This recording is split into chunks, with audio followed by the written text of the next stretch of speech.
The first time Emily Parker set foot in Wyoming, the sky itself seemed determined to test her resolve. The late afternoon sun had barely dipped behind the rolling high plains when the wind shifted, whipping long grass into silver ribbons and flattening the wild sage beneath invisible hands. To the east, bruised thunderclouds stacked themselves mile after mile, swallowing the horizon and painting the world in a dark, electric haze. Emily, still unused to the wide, restless quiet of this land, knelt beside her battered SUV. She fumbled with her camera gear, determined to catch whatever raw, unfiltered beauty these plains might offer before night fell. She had driven nearly 1,000 miles from Denver on nothing but a hunch, a tip from a fellow wildlife photographer who'd sworn the wild Mustangs of Wyoming were worth every drop of rain and every splatter of mud. Emily believed him. She'd always believed in following the thread of a story, no matter how wild the chase. But the prairie had its own plans that evening. Thunder rumbled low and mean across the valley, growing closer with each heartbeat. Lightning forked, slicing the dusk to bone, and the wind gathered itself into a howl. Emily's hands, usually so steady, shook as she jammed the last lens into her pack. The world smelled of ozone and earth, sharp, almost metallic, the way it does when the air is about to break open. She should have listened to the little voice in her head urging her back to the truck, but something, some instinct born from years of chasing moments that disappeared if you blinked, made her linger. And then, through the growing curtain of rain, she saw him. He stood alone, some 200 yards away, his silhouette thrown into stark relief by a flash of lightning. A Mustang, chestnut, raw-boned, proud. Even from a distance, Emily could see something was different about him. He was still, too still for a wild animal caught in the jaws of a storm. When he moved, it wasn't the smooth, powerful gait she'd come to expect from these creatures. Instead, each step was calculated, cautious, almost regal in its defiance of pain. It was only when she raised her telephoto lens, squinting through the rain, that she realized the truth. The horse had only 3 legs. The right hind was nothing but a scarred stump, healed over and corded with muscle, the skin glistening wet. Yet he stood there, head held high, mane lashing in the wind, as if daring the storm to come any closer. Emily forgot the thunder, forgot the sting of rain lashing her face. In that instant, she felt something shift, something deep and wordless, the kind of empathy that goes beyond pity, that lands in your chest and won't let go. The Mustang watched her with eyes that seemed too wise for any beast, something ancient and resigned yet burning with a quiet pride.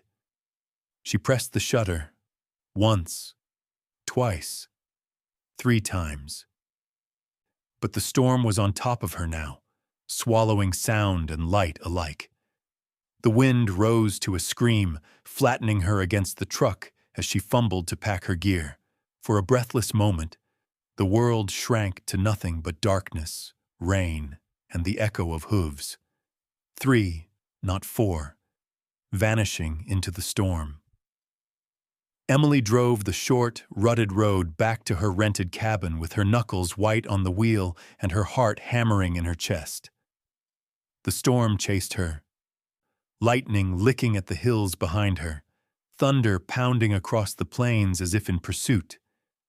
By the time she reached shelter, the rain was coming sideways, battering the windows and turning the world outside into a blur of gray. She could not sleep that night. Each time she closed her eyes, she saw him again, standing alone against the fury of the elements, refusing to run, refusing to bow. Emily's mind, usually so rational, spun with questions.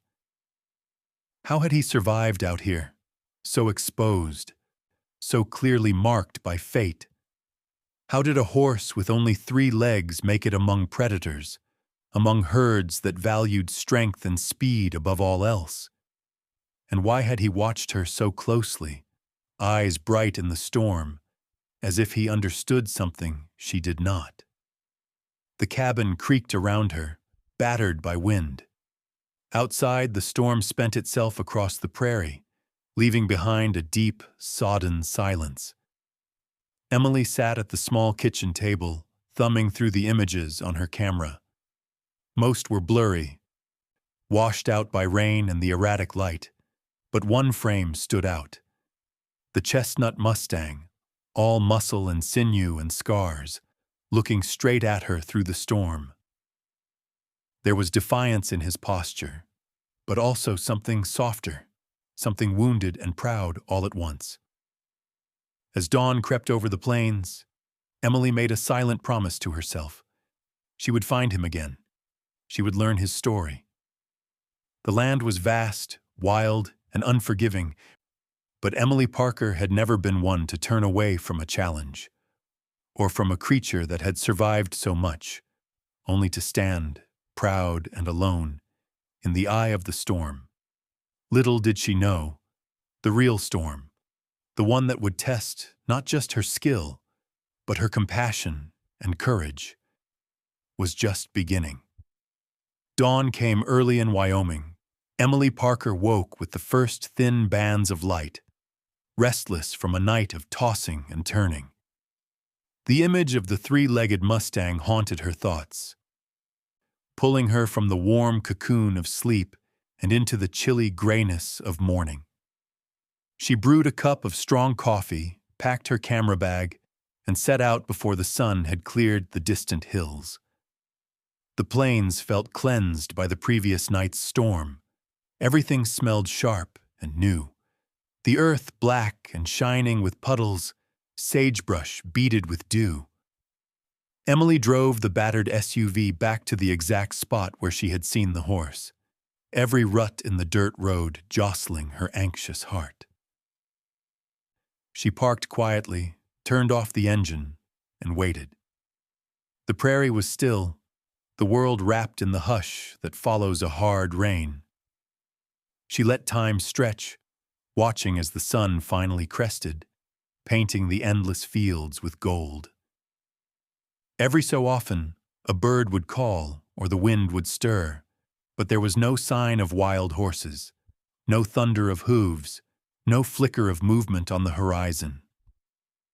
Emily set up her camera with the slow, careful patience she'd honed over years of wildlife work. She scanned the distance, breath held, half expecting last night's encounter to have been nothing but a dream conjured by the storm. Then, as the sunlight crept higher, she saw a shape materialize from the far edge of the tall grass. He was there. The same Mustang, chestnut coat darkened by wetness, his movements deliberate and oddly graceful despite his missing limb. Emily felt a jolt of recognition, a mix of relief and awe. He paused, nostrils flaring, then began to move with measured caution toward the patch of ground where Emily sat concealed behind her camera. She hardly dared to breathe as he drew nearer, ears pricked and alert. Each step required effort, his gait a complicated rhythm that spoke of years of adaptation and quiet endurance. Most wild animals kept their distance, but this horse, this survivor, seemed almost curious. He stopped a dozen yards away, head lifted high, and met her gaze with unflinching intelligence. For a long, quiet moment, they simply regarded each other.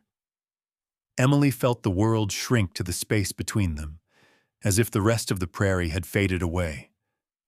There was sadness in the Mustang's eyes, but also defiance, a story written in scars and in the proud set of his neck. Emily raised her camera slowly, not wanting to startle him, and began to capture the raw poetry of his presence in the morning light. She whispered his name, a name she had chosen only moments before in her mind. Thunder. It fit him, the storm, the power, the resilience in the face of everything the world had thrown at him. The Mustang flicked an ear, perhaps hearing the soft sound, but did not flee. Instead, he watched her with a focus that was almost unnerving, as if he was measuring her intentions, weighing some ancient instinct against the promise of something new. Emily noticed how Thunder's coat was mottled with old scars, some clearly the work of nature, others perhaps of man. His mane was tangled but thick, his chest broad and muscled despite the years of struggle. Even his wound, a rough-heeled stump, was not a mark of defeat, but of survival.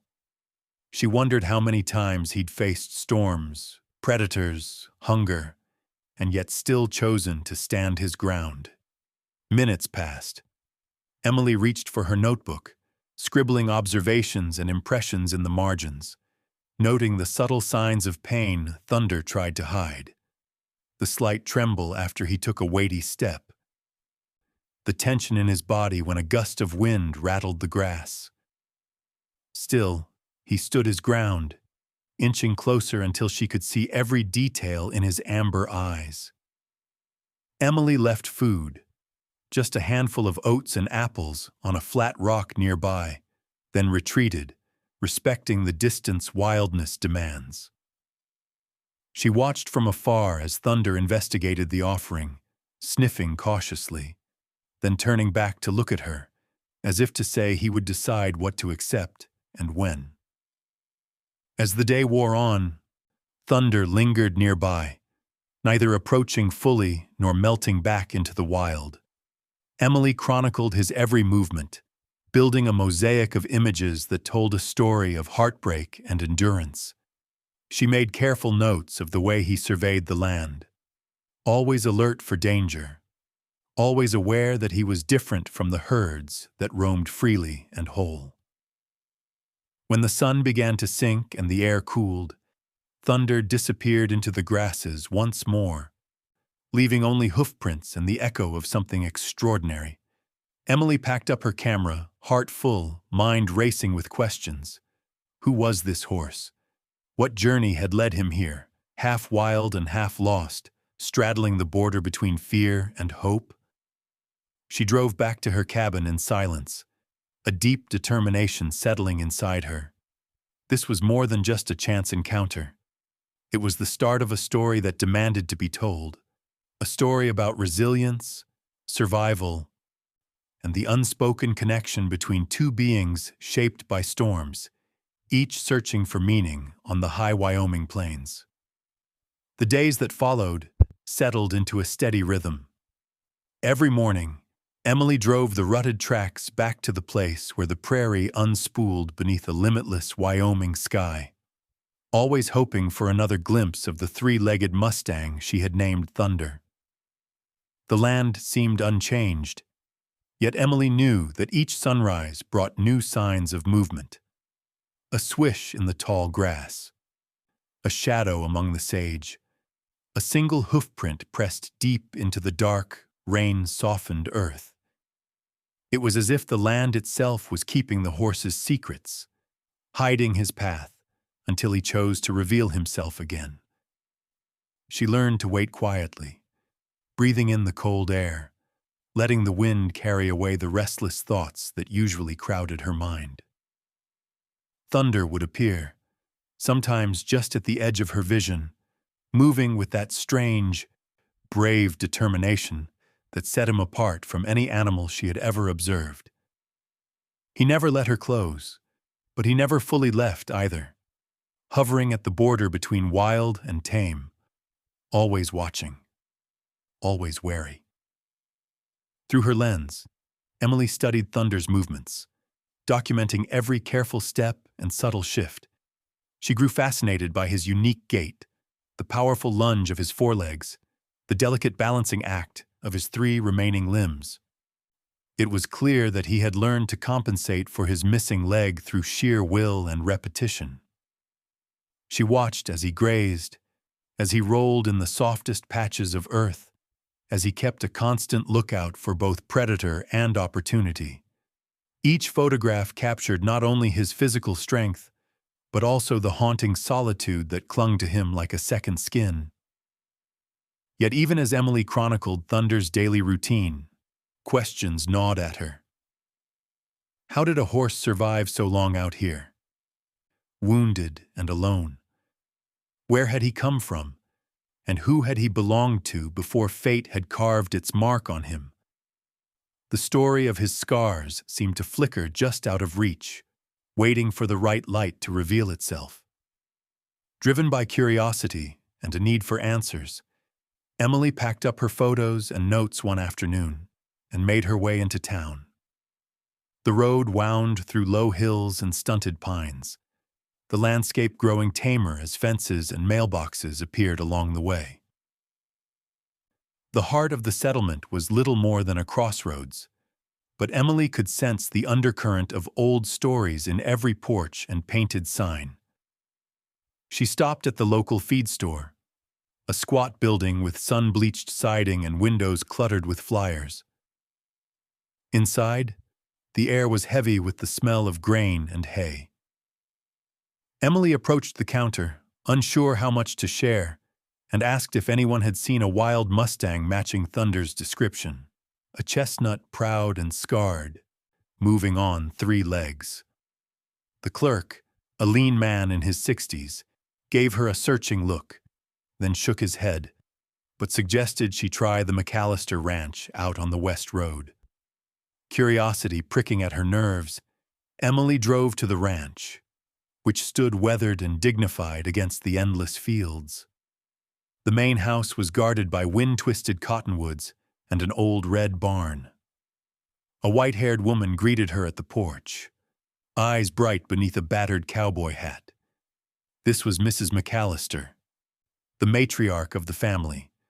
Her reputation, Emily had heard, was as tough as the land itself. Emily described Thunder, careful to keep her tone respectful, and showed Mrs. McAllister a grainy photograph captured during the storm.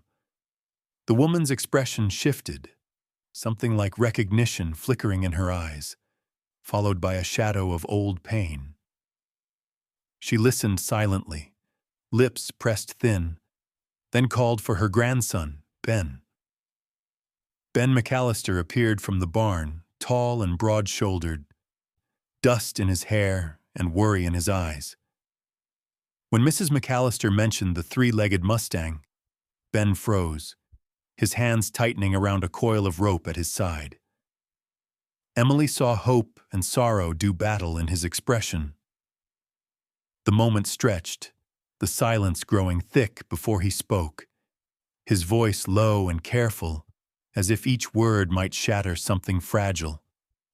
He asked for more details. Where had Emily seen the horse? How did he move? Did he have a crescent-shaped scar behind his left ear? Emily confirmed each detail, heart pounding as she realized the story she had stumbled into was much older and deeper than she had imagined. The visit ended quietly, with promises to talk more in the coming days. Emily left the ranch with a mind racing with possibilities. She felt the weight of the McAllisters' history pressing in alongside her own curiosity, a sense that Thunder was more than just a survivor.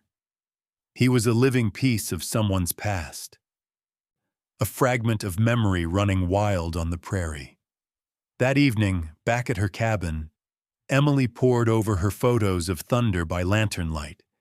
She traced the lines of his scars, the haunted intelligence in his eyes, and thought about the people who might have loved him, lost him, and still wondered about him under the same stretch of open sky. The mystery of Thunder deepened, not just in facts, but in emotion. A story of pain, endurance, and connection, waiting for the truth to be revealed. And in the darkness, as the wind hummed against the window, Emily felt a strange sense of purpose settle inside her. She knew that finding Thunder had changed more than just the direction of her work. It had changed the way she saw loss, hope, and the silent threads that bind people and animals across time and distance. The Wyoming night unfurled slowly, darkness settling like a wool blanket over the prairie. In the circle of light from a modest campfire, Emily found herself drawn deeper into the McAllisters' world. The air was cool, sharp with the scent of sage and distant rain, and the fire's crackle seemed to hold back the endless hush of the plains. Ben and his grandmother, Mrs. McAllister, sat nearby, their faces lit by shifting amber, both silent for a while, as if weighing the gravity of what would be shared. Emily listened as Ben finally began to speak, his words measured and rough-edged from years of holding back. He spoke not to impress, but to unburden, and Emily felt the story pressing through the gaps of years gone by. Long before the legend of Thunder began, there had been a colt on this very ranch, born strong and quick, all long legs and fire. The boy Ben, much younger then, wide-eyed and full of dreams, had been there the night Bolt was born. That was his name back then, Bolt, for the way he ran like lightning across the meadows, a blur of chestnut and white in the golden Wyoming sun. From the beginning, the two shared a bond born of early mornings and shared silences, trust built through careful hands and countless small acts of patience. Bolt was never just a horse. He was Ben's companion, his secret keeper, the first thing he looked for at dawn and the last he thought of at night. For years, the pair were inseparable. Ben rode Bolt across hills and through shallow rivers, taught him tricks, whispered his hopes into Bolt's flickering ears when no one else was around. Mrs. McAllister watched, proud and cautious, always reminding Ben that love for any animal carried risks. Nature was fickle, life on the ranch unpredictable, and nothing was guaranteed. Still, their friendship flourished, lighting up the daily rhythms of ranch work with joy and laughter. Then, one autumn night, the world turned cruel. A sudden barn fire, fanned by wild wind, erupted in a matter of minutes. Flames devoured wood and hay, throwing sparks into the sky like angry stars. The horses inside panicked, their cries slicing through the night. Ben remembered stumbling through smoke, his heart pounding, trying to reach Bolt. By the time he and his grandfather managed to drag the trembling colt to safety, the damage was done. Bolt's right hind leg was burned beyond saving. The days that followed were long and filled with heartbreak. The local vet, grim and apologetic, explained the options. Most horses with such injuries did not survive, and it was kinder, sometimes, to let them go. But Ben could not accept that. He spent sleepless nights in the stable, refusing to leave Bolt's side. Mrs. McAllister and the ranch hands did all they could, tending wounds, cleaning bandages, and urging the colt to eat. Against all odds, Bolt survived the amputation. He learned to stand, to hobble, then to walk again. It was slow, painful work, but the horse's spirit never broke. Ben believed it was love, stubborn and bright, that pulled Bolt through when nothing else could. Those were bittersweet months, watching Bolt adjust to his new life, building ramps and rails, finding new ways to let him feel free. Bolt learned to move, slower but still proud, still eager for gentle rides in the round pen. The ranch became a place of healing for them both. Ben grew into a young man through patience and heartbreak, shaped by the quiet strength of a horse who refused to surrender. But the world's cruelties were not finished. One winter, when the ground was hard as iron and the sky would not yield a drop of warmth, thieves came in the night. Drawn by rumors of a remarkable horse, they cut the fence and slipped into the yard like ghosts. By morning, Bolt was gone, and Ben's world turned hollow. The sheriff searched, neighbors helped, but the trail disappeared into miles of open country.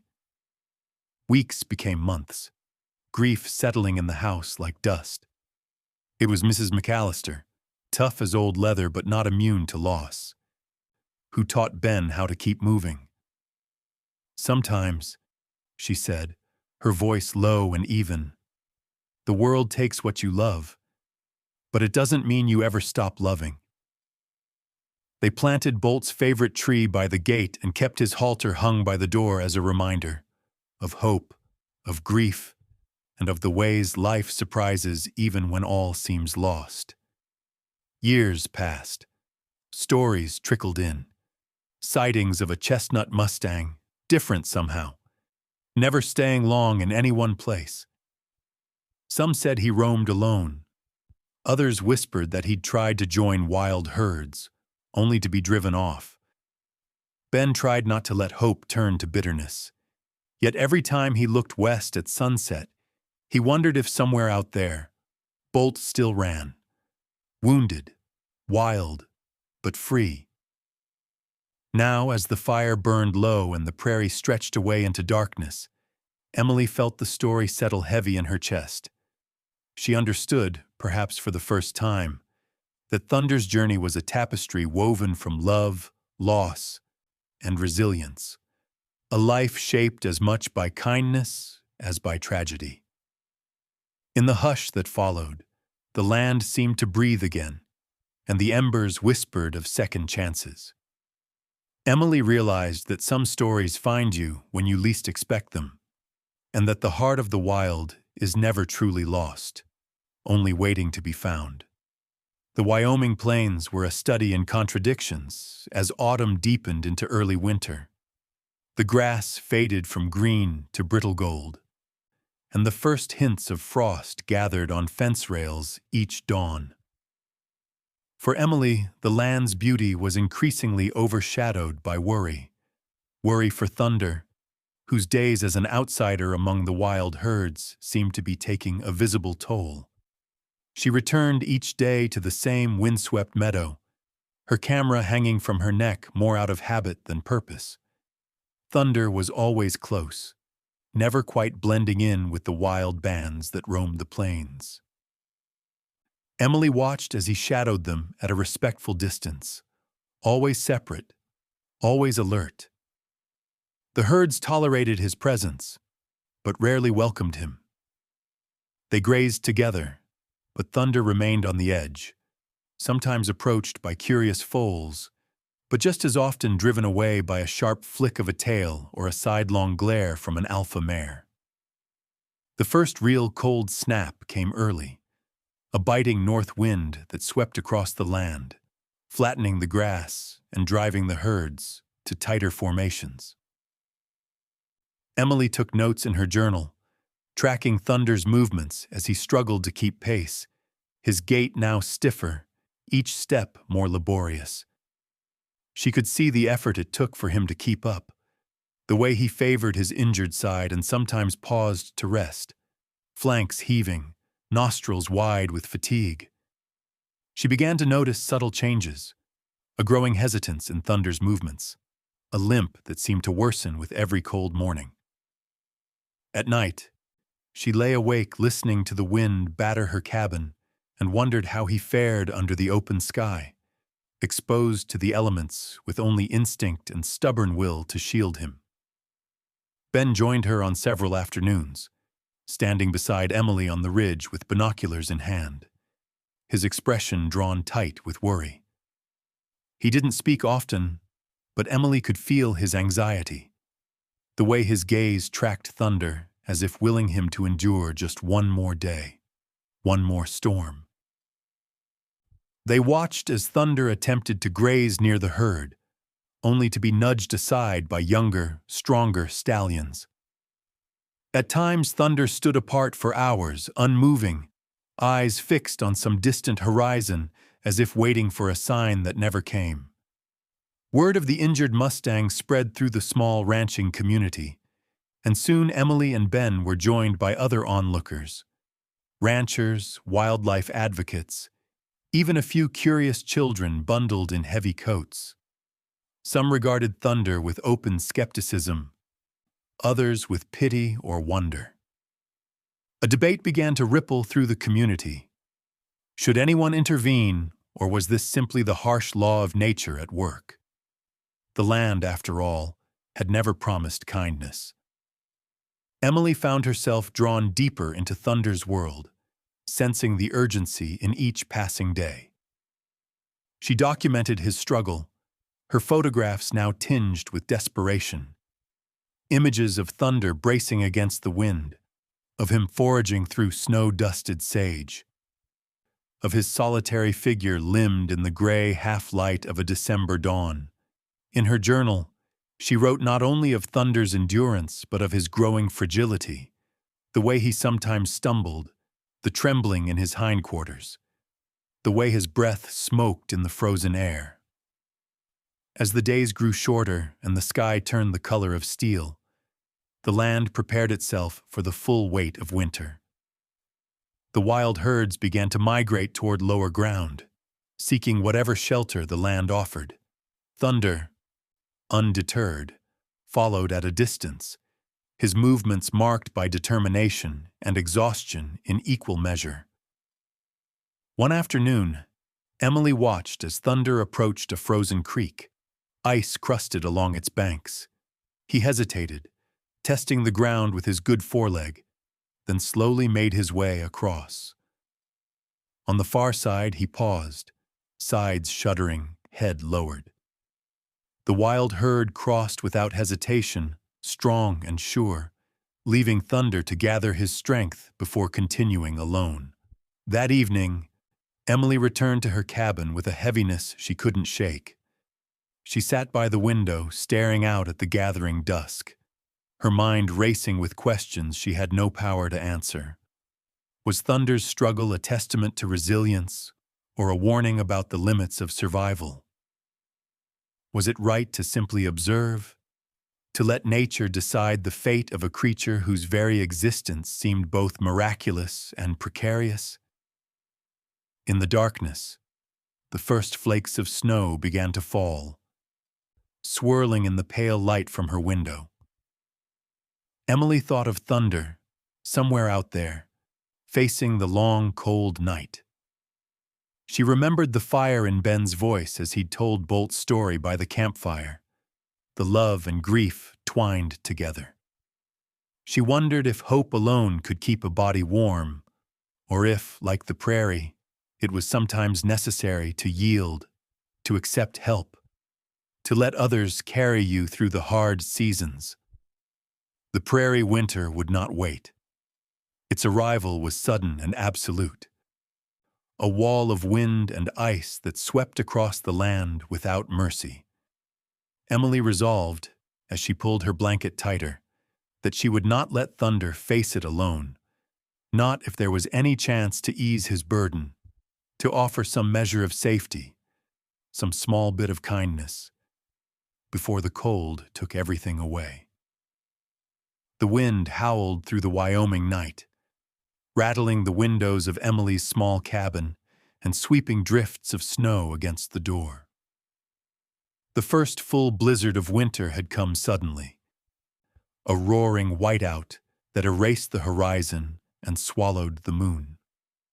Emily huddled near the stove, listening to the storm's endless fury, her mind filled with images of Thunder battling the cold somewhere out on the dark prairie. Her worry had become a constant presence, gnawing at her each hour the storm raged on. At some point past midnight, a sound cut through the blizzard's roar, a muffled thud, faint but unmistakable, followed by the frantic yelp of her dog, Scout. Heart pounding. Emily slipped on her boots and heavy coat, grabbing a flashlight. She pushed open the cabin door, bracing herself against the icy blast, and shone her light into the swirling dark. For a moment, the world was nothing but snow and shadows. Then, out of the blizzard, a shape emerged, gaunt, battered, shivering. Thunder stood just beyond the porch light, his chestnut coat ghostly pale beneath a dusting of snow, one side heaving with the effort of each breath. He looked utterly spent, legs trembling, head lowered in exhaustion. The wild pride Emily had seen so many times in his eyes was now replaced by something softer, more desperate, a silent plea for sanctuary. Emily's hands shook as she stepped out onto the porch, heart splitting between hope and fear. She kept her movements slow, murmuring soft words lost to the wind, and guided Thunder beneath the eaves, offering him the shelter of her modest lean-to barn. The old structure creaked under the weight of snow, but it was dry and protected from the worst of the wind. Emily spread straw and set out water, her actions automatic, driven by urgency and compassion. As Thunder collapsed gratefully into the straw, Emily's eyes filled with tears. The depth of his need was overwhelming, and yet she recognized a fierce dignity in the way he allowed her nearness, a wordless understanding that in this moment, his survival required trust. She covered him with an old blanket and knelt beside him, her presence steady and gentle as she checked for injuries. His breath came fast and shallow, his body racked with shivers, but there was no blood, just the rawness of exhaustion and the chill of too many nights spent alone in the elements. Unable to sleep, Emily sat beside Thunder through the long hours, feeding him small handfuls of oats and brushing the snow from his tangled mane. Outside, the storm raged on, but inside the barn, there was a fragile sense of peace. Emily felt a bond form between them, a thread spun not just of compassion, but of shared resilience, both of them survivors of storms, each carrying scars the world could not see.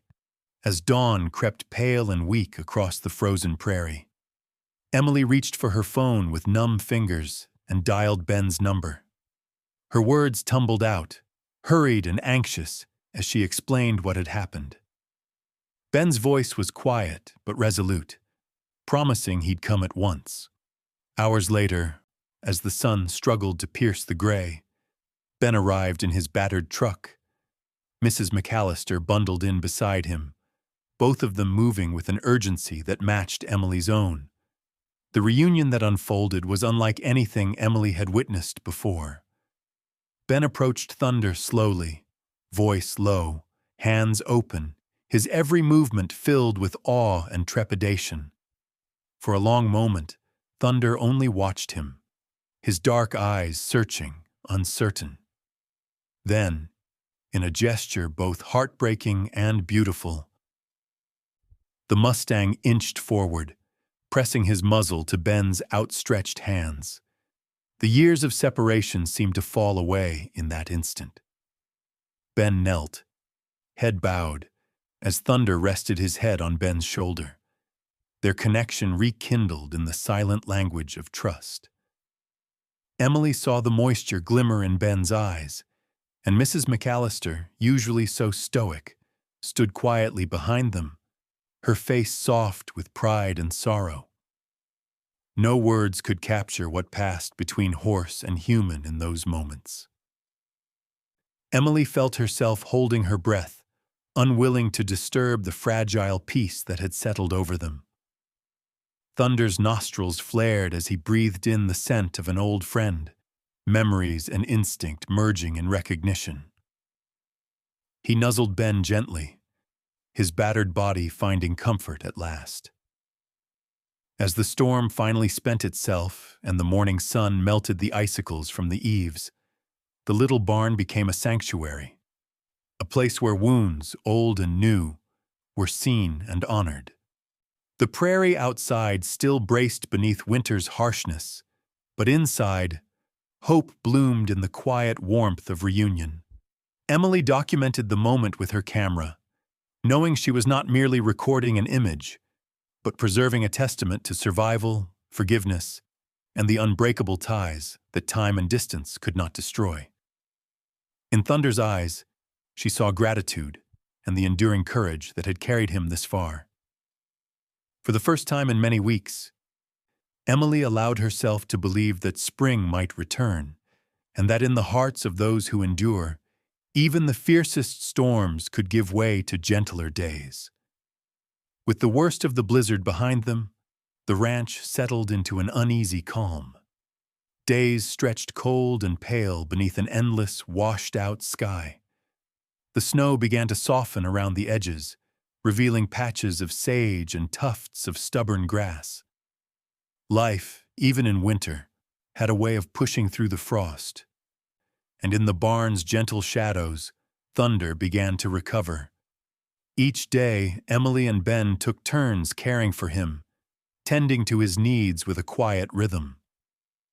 The bond between man and horse deepened, but Thunder's spirit, always wild, never dimmed. He grew stronger, appetite returning, and his coat began to regain its luster. Yet Emily noticed that whenever the wind rattled the barn or distant hoofbeats carried on the cold air, Thunder's head would lift, ears pricked toward the open prairie. His gaze was always searching, restless, never quite content within walls, no matter how gentle the hands that cared for him. One morning, just as a fragile sun broke through the clouds, Emily opened the barn doors wide. The scent of thawing earth swept in, and Thunder shuffled closer, nostrils flaring as he tasted the air. He stepped just outside, blinking in the brightness, and for a moment simply stood, his world suddenly vast again, horizon unbroken. That's when Emily noticed the wild mare.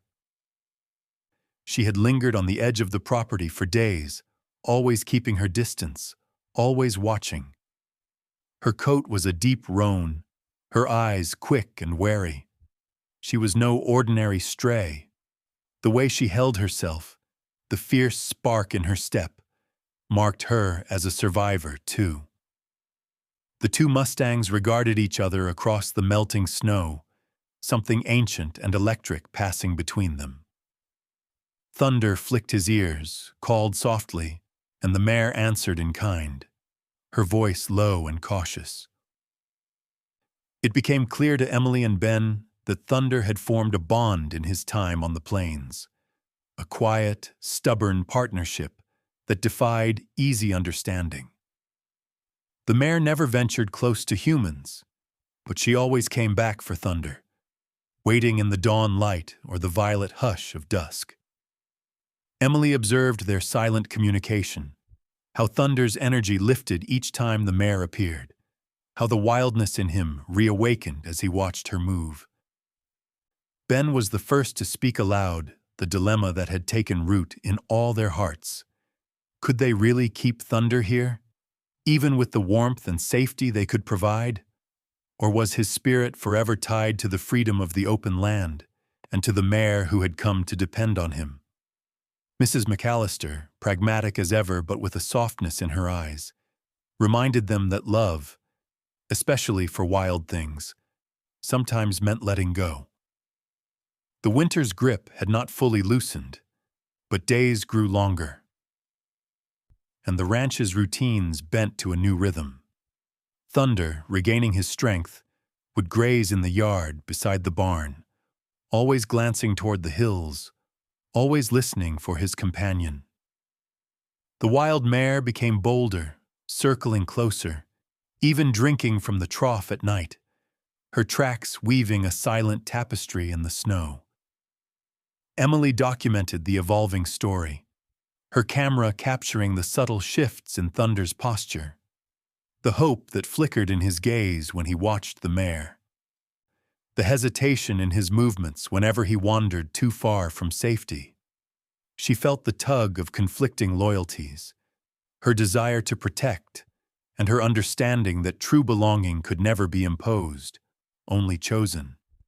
It was Mrs. McAllister, sitting on the porch one afternoon with a mug of coffee steaming in her hands, who offered a solution that none of them had considered. She proposed building a sheltered corral at the very edge of the range, a place where Thunder and his mare could come and go as they pleased. The structure would offer food, warmth, and refuge, but the gate would always remain open. No walls, no locks. Freedom woven into every nail and board. The idea took root, carried by the honesty of the land and the lessons it had taught each of them. Ben sketched plans, Emily gathered supplies, and even the local community pitched in, moved by the story of the three-legged Mustang and the quiet bravery of his mate. As they worked, the lines between wild and tame, between loss and hope, grew blurred. The project became a symbol, a bridge between the world of men and the world of the wild, a promise to honor both safety and freedom. As the first buds of spring pushed through thawed earth, the corral stood ready. Simple, unobtrusive, nestled into the prairie grass, it was not a cage, but a sanctuary.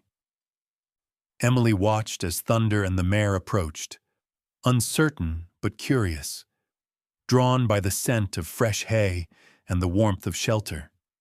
In the days that followed, Thunder lingered at the corral, resting, healing, but always stepping beyond the open gate, always returning to the wind and the wide sky. The mare grew less wary, her trust in Thunder slowly extending, in small ways, to the humans who had offered kindness without demand. Emily understood in those quiet moments that some bonds could only be honored by letting go. Thunder belonged to the land, to the herd, and to the wildness that had both scarred and saved him. But now he also belonged, in some small way, to all of them, a living testament to the beauty of choosing, even in a world shaped by loss.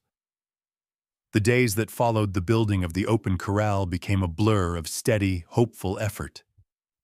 The small group, Emily, Ben, Mrs. McAllister, and a handful of sympathetic neighbors, worked from dawn until dusk, their hands numb from cold but warmed by purpose.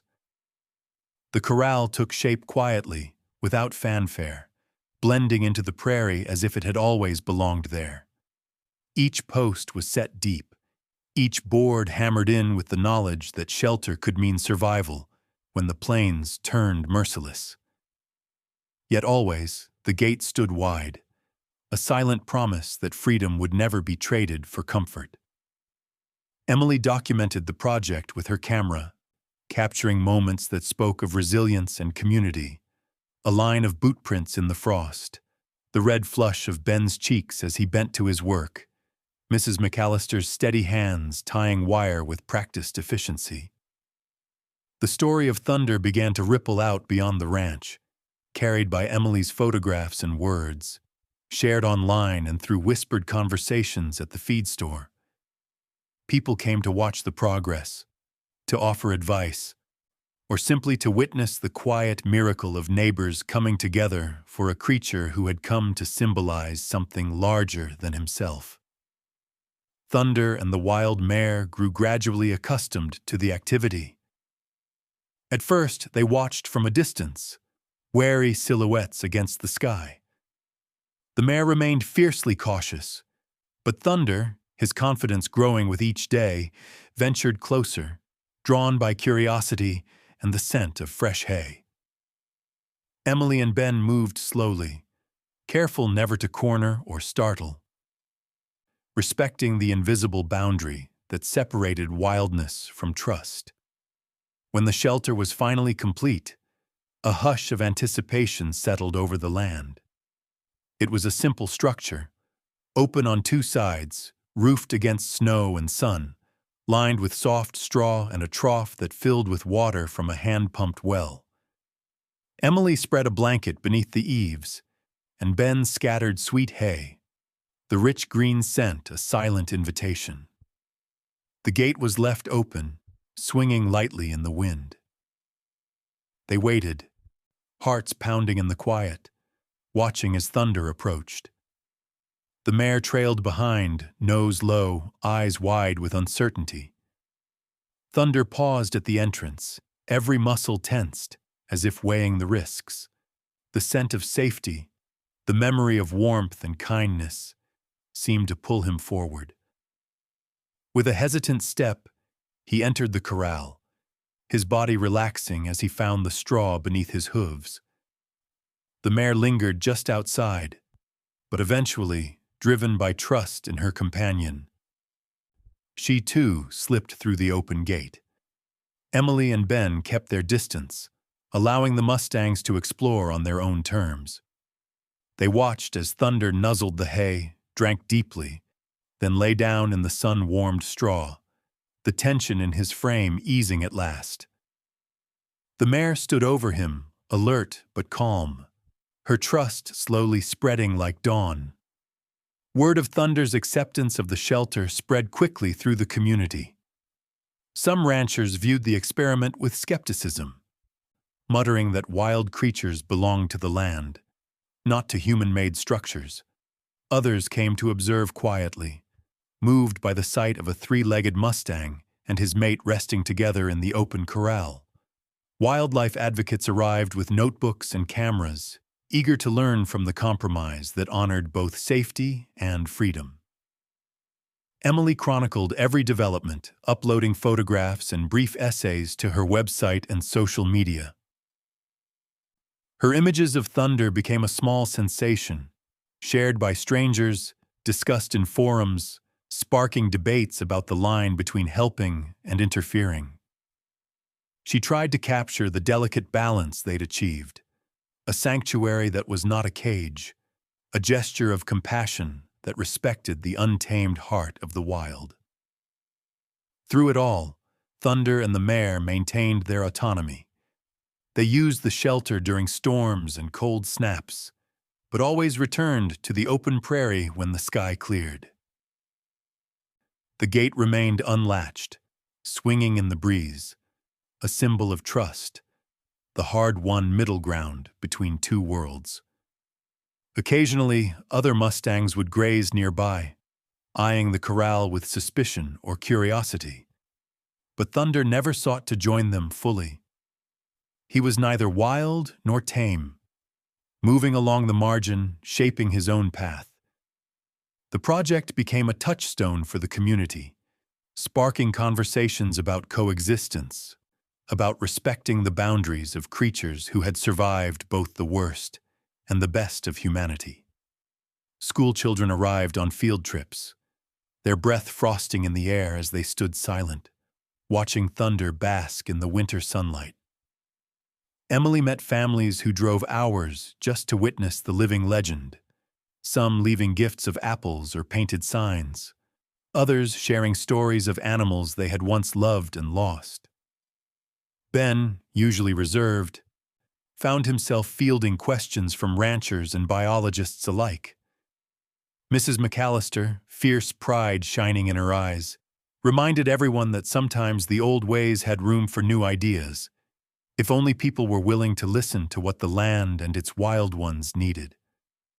As the last snow of winter fell in thick, quiet flakes, the shelter stood as a testament to compromise. Emily, camera in hand, watched Thunder rise and stretch, the wild mare close beside him, both framed by the open gate and the unending sky. The project had begun as an act of mercy, a response to suffering. Now it was something more, a promise kept, a lesson learned, a hope that, in a world defined by boundaries, some fences could remain forever open. As the prairie slowly shrugged off winter's weight, the world around the McAllister Ranch began to bloom with the quiet hope of spring. Patches of stubborn snow melted, seeping into the earth, coaxing the first wildflowers from their hiding places. The air, once sharp and biting, softened and filled with the low drone of bees and the chatter of returning birds. With each day, the land itself seemed to breathe easier, and so did everyone who watched over Thunder. Thunder and the wild mare settled into a pattern, moving between the open range and the sanctuary of the corral. In storms or during the coldest nights, they would take shelter, curling together in the straw as the wind rattled the walls. On bright, temperate days, they grazed beyond the fence, disappearing into the wide, rolling sea of grass, only to return again when hunger or exhaustion demanded. The shelter became a waypoint, a place of rest, not confinement, woven seamlessly into the rhythm of their lives. Emily documented Thunder's new routines, her camera now a silent companion rather than a barrier. She captured images of Thunder leading his small family across the prairie, his three-legged stride distinct but confident, no longer marked by struggle alone but by purpose and pride. The wild mare, more relaxed now in her trust, often followed at his side or just ahead, her coat glimmering in the golden light. Some mornings, Emily was rewarded with the sight of a young foal at their heels, Thunder's legacy living, breathing, growing stronger with each sunrise. Word of Thunder's survival and the unusual sanctuary spread far beyond the ranch. Wildlife advocates came to observe, their notebooks filling with ideas for new ways to support wild and disabled animals. Ranchers from neighboring counties arrived, their skepticism gradually softening as they watched Thunder thrive where others might have faltered. Some asked Ben about the construction of the shelter. Others questioned the wisdom of letting a wild animal come and go at will. But most simply stood in awe at what had been accomplished through compassion and a willingness to adapt. The McAllister Ranch became a crossroads, part classroom, part sanctuary, part inspiration. School children arrived on yellow buses, pouring out onto the land in noisy, excited waves, their eyes wide as they spotted Thunder from a distance. Emily would show them her photos and tell the story of the three-legged Mustang who refused to surrender. She saw the wonder in their faces, the silent calculation of possibilities, the seeds of empathy and respect planted in young minds. Ben found himself busier than he'd ever imagined, answering questions, guiding visitors, and quietly maintaining the shelter. He walked the boundaries each morning, checking fences and water supplies, watching Thunder's progress with a sense of pride that ran deeper than words. Even the most hardened ranchers, men and women shaped by decades of hard weather and harder choices, paused to reflect on what Thunder's journey meant. Some returned home and built simple shelters of their own, just in case, a small revolution spreading out from the quiet heart of the Wyoming plains.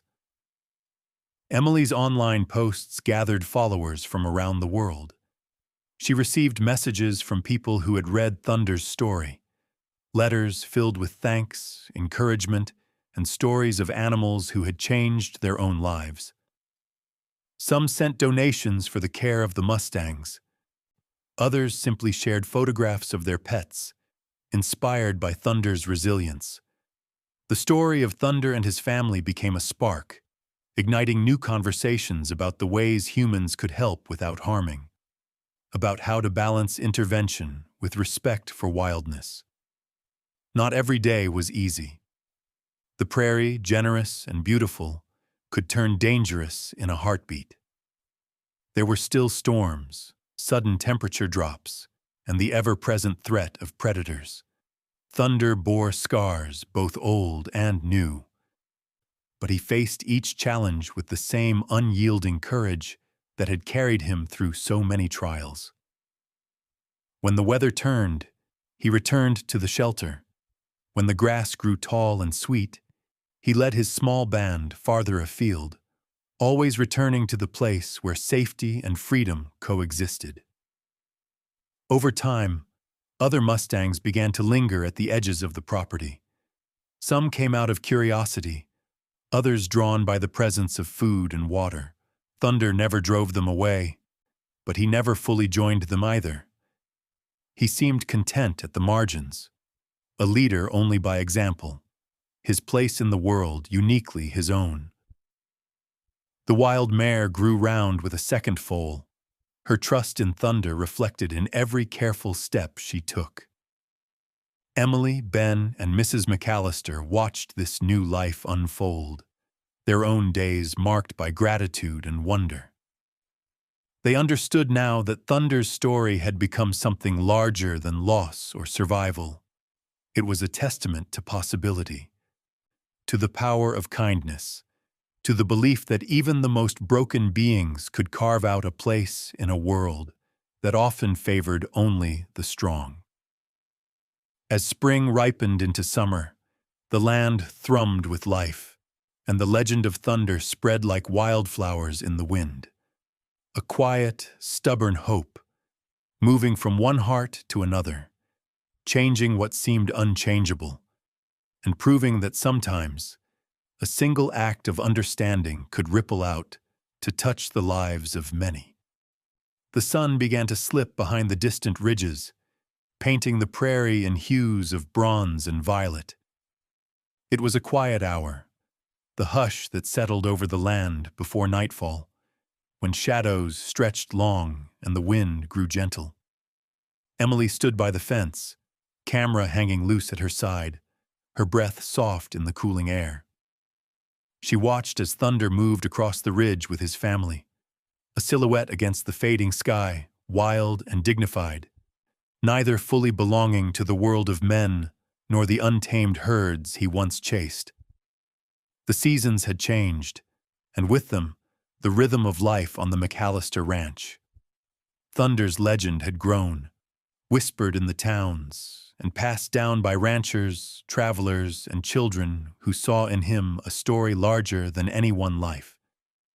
People came from farther afield now, drawn by tales of the three-legged Mustang who had survived storms and fire, loss and exile. They walked quietly up to the shelter, peered through binoculars at the horizon, hoping for a glimpse of the horse whose courage had redrawn the boundaries of what was possible. Ben, older now and weathered by seasons of work and worry, would sometimes join Emily at sunset, leaning against the fence with a look of quiet satisfaction.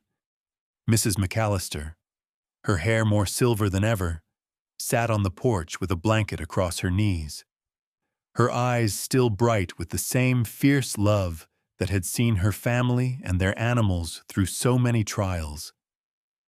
They didn't always speak.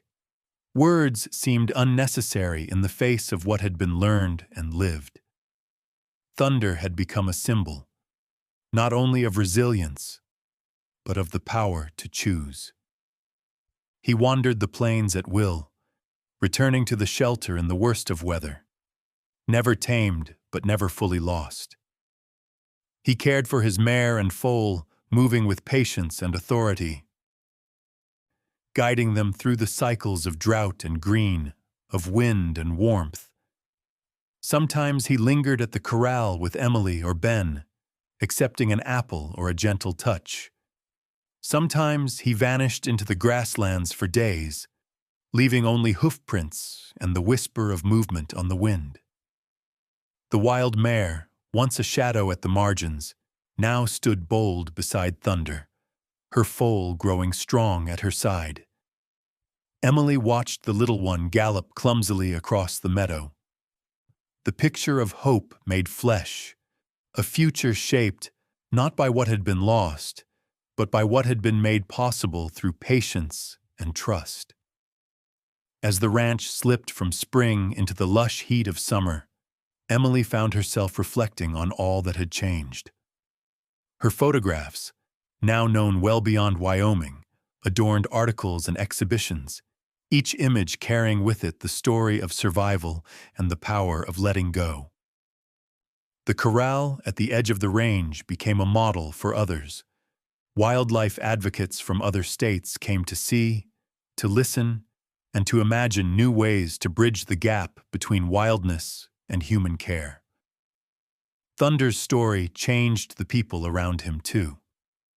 Ranchers who once dismissed new ideas now stopped to ask about the shelter, their voices carrying a little more wonder, a little less skepticism.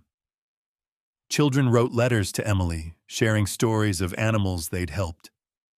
Their crayon drawings of thunder tacked up beside her desk as reminders that hope was always growing, often in places where it seemed least likely.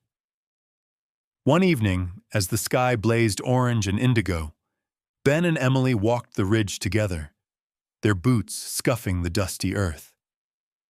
They watched Thunder and his family in the distance, the foal chasing grasshoppers while the mare grazed, Thunder standing sentinel nearby. The peace of it all was palpable, a deep, steady hum beneath the restless wind. They didn't need to say much. The meaning was clear in the hush between them. The way love sometimes meant release. The way courage could take the shape of survival, of enduring pain, of choosing to live with dignity on your own terms. Mrs. McAllister's words, spoken long ago beside a dying fire, echoed quietly. Sometimes the world takes what you love, but you never stop loving, never stop hoping. Thunder had become a legend, but he was also a living creature, scarred, flawed, never fully healed, but always moving forward.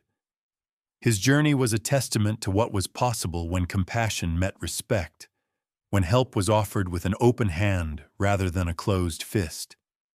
He was a bridge between worlds, his life proof that compromise was not surrender, and that freedom and safety need not be opposites. As the last light drained from the sky, Thunder led his small family up the ridge. Emily lifted her camera for one final shot. The Mustang, the mare, and their foal, backlit by the burning edge of the sun.